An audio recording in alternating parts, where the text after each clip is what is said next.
회개에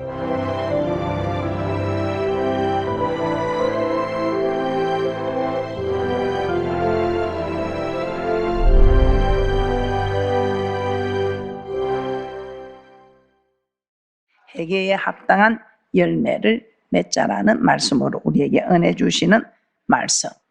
여러분들이 회개에 합당한 열매를 많이 맺는 귀하고 복된 분들 되시기를 주님의 이름으로 축복합니다. 자, 오늘 본문 말씀을 통해서 우리는 어떤 열매를 맺어야 하며 열매를 얻기 위해서 어떤 수고를 해야 하는가를 말씀을 통해서 깨닫게 되는 시간입니다. 오늘 회개에 합당한 열매를 맺자라는 제목으로 말씀을 받을 때에 오늘 저는 여러분에게 회개에 합당한 열매를 맺어라 이렇게 말씀을 전하고자 합니다. 예수님 오시기 전에 세례 요한을 하나님께서 세우셔서 예수님이 오시는 길을 준비하게 하셨습니다.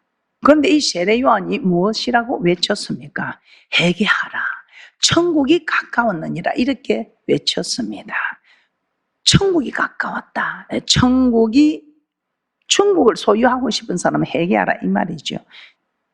마태복음 3장 1절에서 2절 말씀입니다. 그때에 세례 요한이 이르러 유대 강야에서 전파하여 가로되 회개하라, 천국이 가까웠느니라. 세례 요한은 이방인 믿지 않는 사람들에게 회개하라 하지 않았습니다.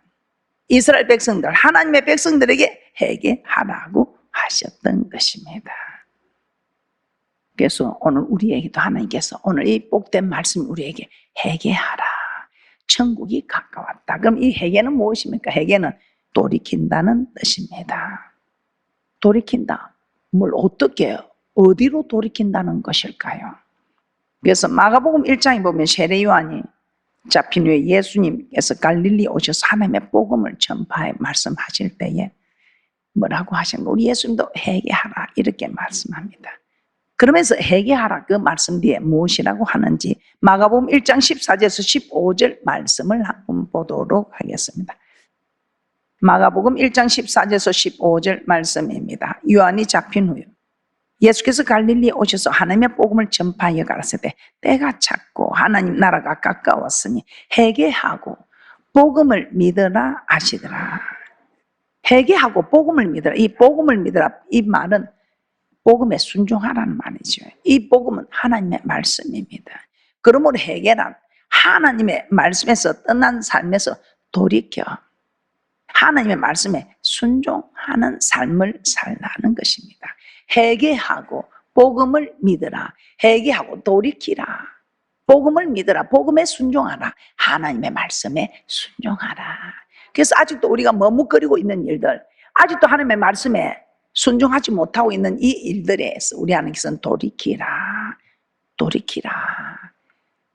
말씀에 순종하지 않는 길에서 돌이켜서 순종하라 이 말씀입니다. 이 당시에 하나님의 사람들 하나님을 섬기고 있었지만 하나님의 말씀대로 살고 있지 않았던 것입니다. 그래서 세례 요한은 바리새인과 사두개인이 세례 베푸는데 오는 것을 보고 엄청난 얘기를 하지. 이 독사의 자식들아, 누가 너희를 가르쳐 임박한 진노를 피하라 하더냐. 그러면서 그래, 너희들이 이제 천국에 가까운 줄 알고 임박한 진노를 피하고 싶으면 회개하라. 그리고 회개에 합당한 열매를 맺어라. 회개하고 이제는 하나님의 말씀에 순종하는 열매를 맺어라 이 말씀을 하고 있습니다. 마태복음 3장 7절에서 8절입니다. 마태복음 3장 7절에서 8절입니다.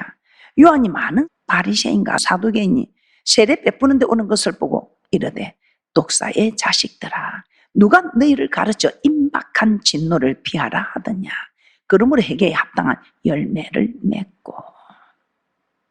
자, 이 바리새인과 사두개인들을 어떤 사람이라고 생각하십니까? 이 바리새인과 사두개인들 이스라엘 백성들의 종교와 정치 지도자들입니다.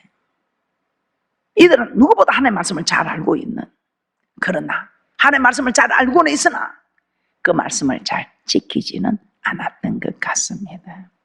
그래서 세례 요한은 회개에 합당한 열매를 맺으라. 이제 하나님의 말씀을 믿고 하나님의 말씀대로 돌이키라. 하나님의 말씀대로 순종해라. 이렇게 외치고 있습니다. 천국이 가까운 줄 알거든. 천국에 가기를 소원하거든. 그러면서 뭐라고 하십니까? 순종하는 삶을 살아야 한다. 그런데 너희들은 난 아브라함의 자손이야. 난 아브라함의 자손이야 하면서 난 아브라함의 자손이어서 나는 걱정 안 해도 돼. 난 누구야? 내가 누구야? 아브라함의 자손이야. 그렇게 생각하는 그들에게 마태복음 3장 9절에서 10절입니다. 마태복음 3장 9절에서 10절입니다. 속으로 아브라함이 우리 조상이라고 생각지 말라. 내가 너에게 이루느니 하나님이 너희 이 돌들도 아브라함의 자손이 되게 하시리라. 이미 도끼가 나무 뿌리에 놓였으니 좋은 열매 맺지 아니하는 나무마다 찍어 불에 던지우리라. 나 아브라함 자손이야. 내 조상이 아브라함이야. 나 염려 없어? 아브라함 자손, 난 큰 특권이 있는 사람이지. 혹시 여기 계신 분들도 내가 누구야? 내가 주님의 피값으로 구원받은 사람이 아니야. 그렇게 생각하십니까? 내가 누구야? 아브라함 자손이야. 절대로 심판을 받지 않는다는 특권이 있다고 생각하십니까? 그런데 웬일입니까? 도끼가 나무 뿌리에 놓였으니 좋은 열매 맺지 아니하는 나무는 아브라함 자손이라도 찍어 불에 던지운다고 합니다. 핵에 합당한 열매를 맺지 않으면 심판이 있다는 것이죠. 불에 던지는 불심판. 누구도 심판을 면할 수 없다는 것이 히브리서 10장 30절입니다. 히브리서 10장 30절에서 우리 하나님께서는 단호하게 정확하게 말씀하고 있습니다. 히브리서 10장 30절입니다. 히브리서 10장 30절입니다. 원수 갚는 것이 내게 있으니 내가 갚으리라 하시고 또다시 주께서 그의 백성을 누구를? 그의 백성을 누구를? 그의 백성을 예수 안 믿는 이방인이 아니고 그의 백성을 심판하리라 하신 것을 우리가 아노니. 다 알고 있어요. 모르는 사람 없어요. 난 아브라함 자손이니까 특권이 있어.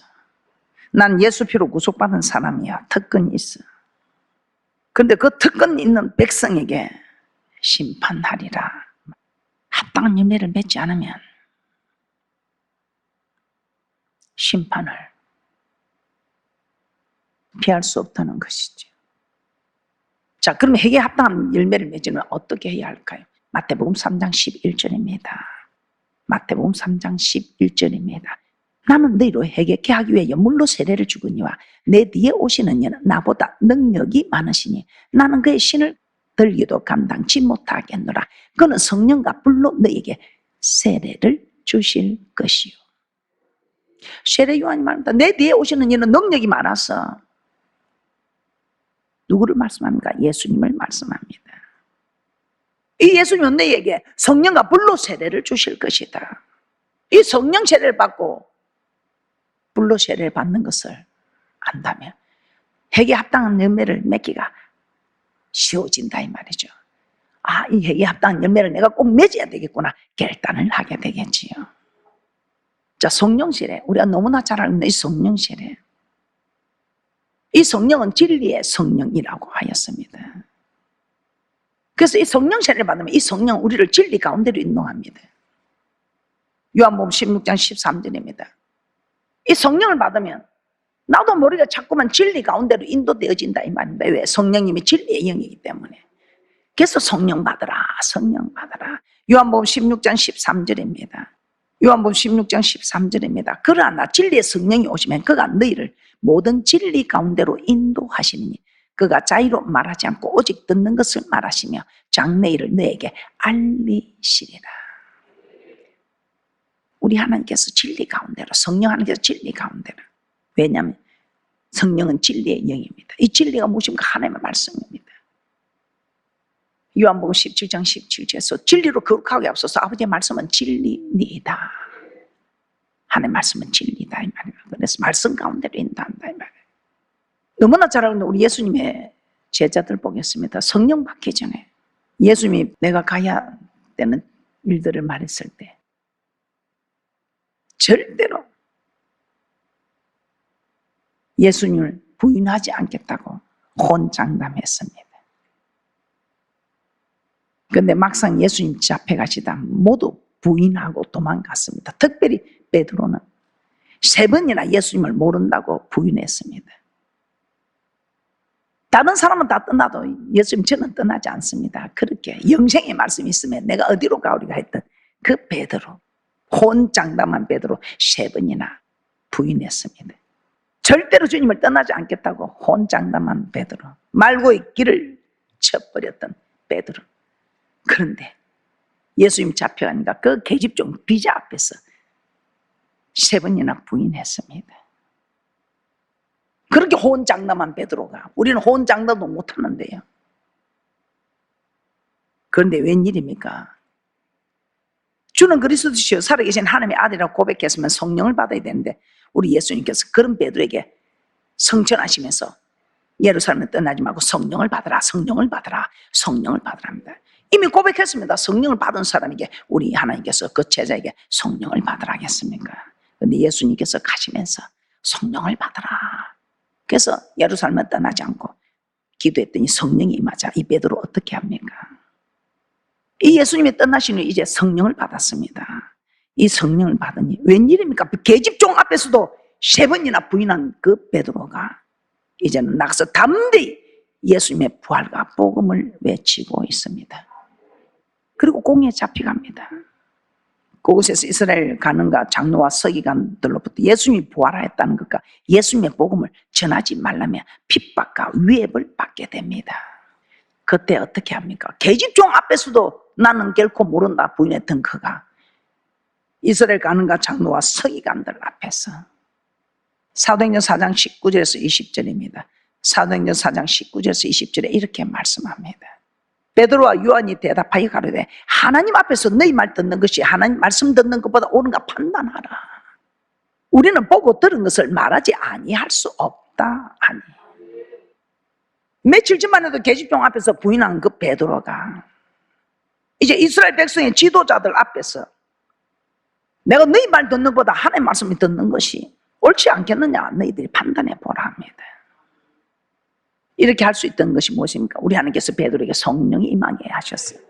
이 성령이 진리 가운데로 인도하셔서 계집종 앞에서도 3번이나 부인한 베드로가 그 이스라엘 지도자들 앞에서 담대히 말할 수 있는 이 모든 일은 내가 한 것이 아니고 성령님께서 베드로에게 임한 성령님께서 너희 말할 거 이럴 거 염려하지 마라. 성령 하나님께서 주장해 가신다는 것을 증명하고 있는 것입니다. 그래서 예수님께서는 마가복음 13장에서 제자들에게 말세의 사람들이 너희를 끌어다가 넘겨줄 때에 무슨 말을 하려고 염려하지 마라. 성령께서 너에게 다 할 말을 주신다고 말씀하고 있습니다. 마가복음 13장 11절입니다. 마가복음 13장 11절입니다. 사람들이 너희를 끌어다가 넘겨줄 때에 무슨 말을 할까?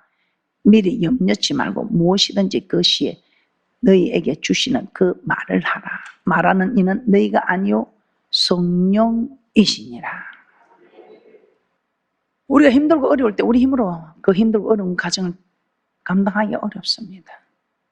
마찬가지로 환난의 때에도 마찬가지입니다. 우리의 힘으로 능력으로 우리의 믿음을 지키기 어렵다는 것을 아시는 예수님께서는 성령을 받아서 이 성령이 우리를 진리 가운데 인도하도록 성령을 받고 또 성령을 받았으면 그것으로 만족하지 마. 성령 충만을 입어라. 성령을 받은 사람 성령을 소멸지 않도록 계속 충만을 입으라고 합니다. 그래서 이 충만하기 위해서 우리는 기도해야 합니다. 그래서 하나님의 뜻을 이루기 위해서 우리는 기도해야 합니다. 기도에 하나님께서 우리를 인도해 가시고 도와주시고 축복해 주실 수 있다는 것입니다. 회개에 합당한 열매를 맺기 위해서 우리는 성령을 받고 성령으로 충만해야 할 수가 있다는 것입니다. 그래서 성령을 받고 성령을 충만한 이 모든 일이 기도 외에는 다른 이유가 없다는 것입니다. 기도해야 한다는 것입니다. 그래서 기도를 해도 한 번만 하는 게 아니고 계속해야 이 성령으로 성령의 충만을 유지할 수가 있다는 것입니다. 이 베드로 요한은 어떻습니까? 사도행전 4장의 베드로 요한 공에 잡혀갑니다. 다시는 예수님의 부활과 예수님의 복음을 전하지 말라고 하면 위협을 받고 풀려나게 됩니다. 그런데 풀려나서 어떻게 합니까? 바로 그 동료들에 가서 일심으로 하나님께 소리 높여 기도하였다고 합니다. 우리가 기도해야 충만을 유지하고 하나님 뜻대로 살 수 있다는 것입니다. 사도행전 4장 31절입니다. 사도행전 4장 31절입니다. 빌기를 다음에 모인 곳이 진동하더니 우리가 다 성령이 충만하여 담대히 하나님의 말씀을 전하니라. 빌기를 다음에 위협을 받고 곧바로 달아가서 기도했습니다. 기도하니 성령이 충만하여 계속해서 하나님의 말씀을 담대히 전할 수 있는, 내가 하나님을 기쁘게 하라, 사람을 기쁘게 하라, 하나님을 기쁘게 할 수 있는 담대함을 하나님이 주셨어요. 하나님의 뜻을 이루어드리는, 하나님의 말씀을 담대하게 전할 수 있었다는 것입니다. 성령 충만을 받아야 합니다. 그래서 우리는 계속 기도해야 됩니다. 난 옛날에 엄청 충만했어. 내가 얼마나 충만했던지, 밤새도록 기도하고 얼마나 충만했던지, 그냥 영안이 열리고 내가 그 핍박을 견디고 지난 일입니다. 지난 일입니다. 오늘 우리는 다시 기도하고 충만하여 하나님의 말씀에 순종하는 회개에 합당한 열매를 우리는 풍성히 맺어야 천국이 가까웠다고 하는 하나님의 말씀이 우리에게 응한다는 것입니다. 회개에 합당한 열매를 풍성하게 맺기 위해서는 두 번째, 우리는 불세례를 알아야 합니다. 자, 우리는 합당한 열매를 맺으려면 성령 세례를 받아야 되고, 또 불로 세례를 주는, 우리가 불세례가 있음을 알아야 합니다. 마태복음 3장 11절입니다. 마태복음 3장 11절입니다. 나는 너희로 회개케 하기 위하여 물로 세례를 주거니와 내 뒤에 오시는 이는 나보다 능력이 많으시니 나는 그의 신을 들기도 감당치 못하겠노라. 그는 성령과 불로 내게 세례를 주실 것이요. 성령과 불로 세례를 주신다. 이 불세례는 장차 있을 불심판을 불로 심판하는 것을 말씀합니다. 왜냐하면 그 뒤 12절에 그대로 나와 있습니다. 마태복음 3장 12절입니다. 마태복음 3장 12절입니다. 손에 키를 들고 자기의 타작 마당을 정하게 하사 알곡을 모아 곳간에 들이고 쭉정이는 꺼지지 않는 불에 태우시리라. 예수님은 심판의 때에 알곡을 모아 곳간에 들이지만 쭉정이는 꺼지지 않는 불에 던져서 태우신다는 것입니다. 알곡과 쭉정이 심판은 장차 예수님 오실 때 일어납니다. 그러면 마지막 때는 불로 심판하는 불심판이 있다는 것입니다. 이처럼 심판이 있다는 것을 알게 되면 회개에 합당한 열매는 많이 맺게 돼. 아니, 자동적으로 맺을 수밖에 없습니다. 예수님의 심판이 있다는 것을 알 때와 모를 때 엄청난 차이가 있습니다. 우리가 죽고 나서 심판이 있다 없다 이걸 알고 모르고 엄청난 차이가 있습니다. 성경의 그 한 예로 에녹, 주님과 동행하다가 들림받아 올라간 에녹입니다. 심판이 있다는 걸 안 에녹은 하나님과 동행함으로 세상에 있지 않고 하나님께서 데려가셔서 들림받았다고 합니다. 우리에게 주님 오실 때 휴거되는 들림받는 일들을 우리는 모르고 있지 않습니다. 이 에녹은 죽고 나면 심판이 있다는 걸 알고 이렇게 하나님과 동행하였다 하는데, 에녹뿐입니까? 솔로몬은 어떻습니까? 다윗의 아들 솔로몬, 아버지 다윗으로부터 이스라엘 나라를 이어받아 왕이 되었습니다. 다윗이 나라를 부강하게 했죠. 전쟁도 끝이게 하고. 그래서 솔로몬은 편하게 지낼 수 있었습니다. 그 백성들을 판단할 그 지혜를 달라 했을 때 전무후무한 지혜를 주어서 이 솔로몬은 부족함이 없었습니다. 그러니 평안하니까 세상 쾌락을 쫓게 됩니다. 그런데 쾌락을 쫓아봐도 이게 만족이 없습니다. 이때 솔로몬이 깨닫는 말씀이 뭐라고? 머두셀라를 낳으면, 아들을 낳으면 머두셀라를 이름하라. 왜요? 그럼 심판이 있다는 것입니까? 그렇지. 동행했던 에녹처럼 이 솔로몬도 죽고 나면 심판이 있어요. 이걸 깨닫게 되었습니다. 전도서 3장 1절에서 2절입니다. 전도서 3장 1절에서 2절입니다. 천하에 범사가 기한이 있고 모든 목적이 이룰 때가 있나니 날 때가 있고 죽을 때가 있으며 심을 때가 있고 심은 것을 뽑을 때가 있으며 웃을 때가 있고 울 때가 있으며 안을 때가 있고 버릴 때가 있으며 시작과 끝이 이렇게 때가 있다는 것입니다. 그러면서 언젠가 태어났으면 죽을 때도 있고 죽고 나면 심판이 있다는 것을 이 솔로몬 깨닫게 됩니다. 그래서 그 온갖 부귀영화 권세를 버리고 전도자가 됩니다.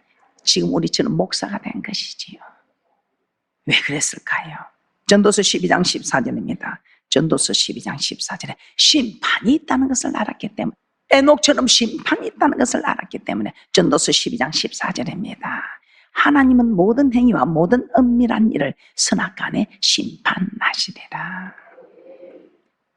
전도서 3장 12절 다시 한번 보겠습니다. 사람이 사는 동안에 기뻐하며 선을 행하는 것보다 더 나은 것이 없는 줄을 내가 알았고.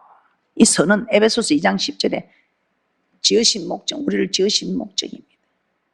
그래서 지으신 목적, 창조의 목적대로 사는 것이 선을 행하는 것. 그래서 창조의 목적대로 사는 이것이 이게 사는 날 동안에 가장 기뻐할 일이다. 그러니까 여러분 손해보는 것도 손해보지 않습니다. 전도서 12장 13절 이래 결국을 다 들었으니 하나님을 교행하고 그 명령을 지킬지어다. 이것이 사람의 본분이라. 그래서 사도 바울은 고린도서 15장에서 이렇게 말씀합니다. 예수님이 부활하셨듯이 우리에게도 부활이 있음을 말합니다. 부활이 없다고 생각하는 사람은 자기 마음대로 살아간다 이 말입니다. 부활이 없다고 생각하는 사람 그냥 하고 싶은 대로 살아가겠죠. 그러나 부활이 있다고 생각하는 사람은 그렇지 않습니다. 솔로몬처럼 에녹처럼 살아간다 이 말입니다. 고린도전서 15장 32절 34절입니다. 고린도전서 15장 32절에서 34절 말씀입니다. 내가 범인처럼 에베소에서 맹수로 더불어 싸웠으면 내게 무슨 유익이 있느냐. 죽은 자가 다시 살지 못할 것이면 내일 죽을 터이니 먹고 마시다 하리라. 속지 말라. 악한 동무들은 선한 행실을 더럽히나니 깨어 을을 행하고 죄를 짓지 말라. 하나님 알지 못하는 자가 있기로 내가 너희를 부끄럽게 하기 위하여 말하노라. 부활을 믿지 아니하는 자들은 심판이 있음을 믿지 않는 자들입니다. 그래서 심판을 믿지 않기 때문에 그냥 솔로몬처럼 먹고 마시며 잘된 삶을 살아갈 수 있습니다. 그러나 심판이 있다는 것을 알면 마음대로 살아가지 않습니다. 죄를 짓고 쾌락을 따라 살아가지 않습니다. 심판이 있음을 아는 자들은 죄를 다 버리게 됩니다. 선을 행하며 살아가게 된다 이 말입니다. 그래서 하나님 합당한 열매를 맺고 하나님의 심판이 있음을 알고 정말 주님 앞에 설 준비하는 귀한 분들이 되시기를 주님의 이름으로 축복합니다. 말씀을 정리하겠습니다. 열매를 찾으시는 하나님께 우리는 어떤 열매를 드리는지 자신을 살펴보시고 오늘 이 시간부터라도 우리는 회개에 합당한 열매를 맺어서 정말 복음에 순종하는 열매를 맺어서 정말 장차 심판 때에 선을 행한 자 생명의 부활로 일어나는 그런 귀한 분들 되시기를 주님의 이름으로 축복합니다.